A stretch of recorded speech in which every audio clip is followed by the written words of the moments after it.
नमस्कार. स्मार्ट गृहिणींसाठी smart kitchen tips. Tip number 1. मसालेदार पदार्थांची ग्रेव्ही बनवताना त्यात खसखस, मगज किंवा पांढरे तीळ भिजवून त्याची पेस्ट करून घालावी. ग्रेव्हीला घट्टसरपणा येतो. Tip number 2. राजमा, उडीद भिजत घालताना त्यात मीठ घालून ठेवा व राजमा उकडताना हे भिजत घातलेले पाणी फेकून दुसऱ्या पाण्यात राजमा किंवा उडीद उकडून घ्या. असे केल्यास भाजीला बुळबुळीतपणा येणार नाही. Tip number 3. शेंगदाणे भाजून झाल्यावर त्यात 2 चिमटी मीठ टाकावे आणि गॅस बंद करून थोडे परतावे. त्याने साल लवकर सुटते. Tip number 4.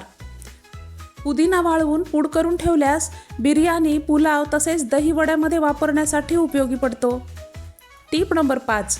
कोबी शिजवताना अथवा कोबीची कोशिंबीर करताना त्यात लिंबू पिळून घाला. त्यामुळे कोबीचा हिरवा रंग टिकून राहतो. Tip number 6. सर्दी झाली असेल तसेच नाक वाहत असेल तर हिंग पाण्यात मिसळून वास घेत राहिल्यास आराम वाटतो.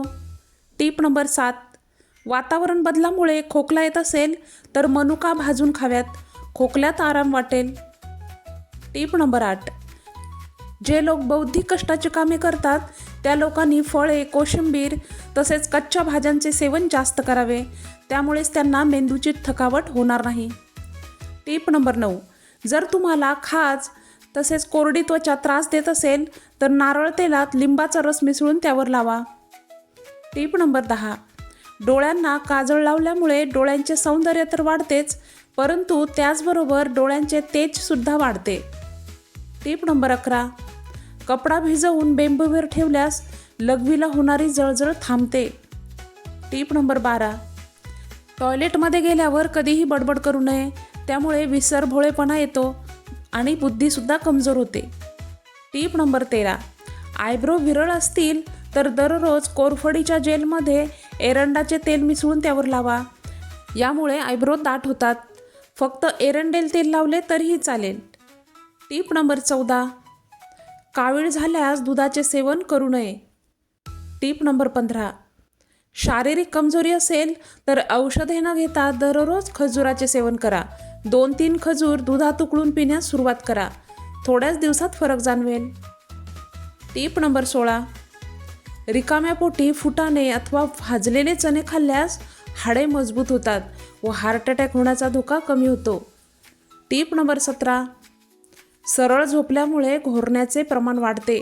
त्यामुळेच नेहमी डाव्या कुशीवर झोपावे. Tip number 18. केळ्याची साल फेकून न देता चेहऱ्यावर मालिश केल्यास त्वचा चमकदार होतेच, शिवाय डोळ्यांखालची सूजही कमी होण्यास मदत होते. Tip number 19. तपासणी केल्यानंतर पित्ताशयात खडे आहेत हे लक्षात आल्यावर ऑपरेशन करण्याआधी हा उपाय 20 ते 25 दिवस करा.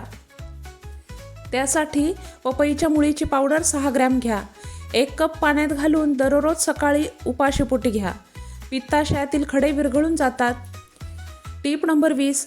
पायांना सूज येत असेल तर लिव्हरवर जोर पडतोय, किडनी तसेच हृदय कमजोर होत आहेत, तसेच रक्ताची कमतरता होते असे समजावे व लवकरात लवकर डॉक्टरांचा सल्ला घ्यावा. Tip number 21. आहारात नेहमी देशी गाईचे तूप घेतल्यास बरेचसे आजार घाबरतात. Tip number 22. शरीरावर कोणतीही दुखापत झाली असेल व त्यामुळेच रक्त साकाळून तिथे काळे निळे झाले असेल तर आंबे हळद उगाळून त्यावर लावा. वेदना व सूज कमी होते. Tip number 23. High blood pressure असेल तर चुकूनही डालड्याचे सेवन करू नका. डालड्यामुळे ब्लड प्रेशर वाढते. Tip number 24. गारव्यामुळे सर्दी झाली असेल तर कापूर व गाईचे तूप एकत्र करून छातीवर चोळा. लगेच आराम वाटेल. Tip number 25. पित्ताचा त्रास कमी करण्यासाठी ताज्या ताकात साखर व मिरपूड टाकून प्या. पित्त कमी होते, पण फक्त दुपारीच जेवणानंतर ताक प्या. Tip number 25. पोट जड होऊन फुगल्यासारखे वाटत असेल तर दालचिनीचा तुकडा चघळा. बरे वाटेल. तर या होत्या आजच्या टिप्स. आजच्या टिप्स तुम्हाला आवडल्या असतील तर नक्कीच व्हिडिओला लाईक करा. त्यानंतर व्हिडिओ इतरांसोबत जास्तीत जास्त शेअर करा. तसेच अशा नवनवीन टिप्स हव्या असतील आणि चॅनलला सबस्क्राईब केलं नसेल तर चॅनलला सबस्क्राईब करा आणि बेल आयकॉनसुद्धा प्रेस करा. म्हणजे व्हिडिओ चॅनलवर अपलोड झाली की ताबडतोब त्याचं नोटिफिकेशन तुम्हाला मिळेल. पुन्हा भेटूयात अशा नवीन व्हिडिओसोबत. धन्यवाद.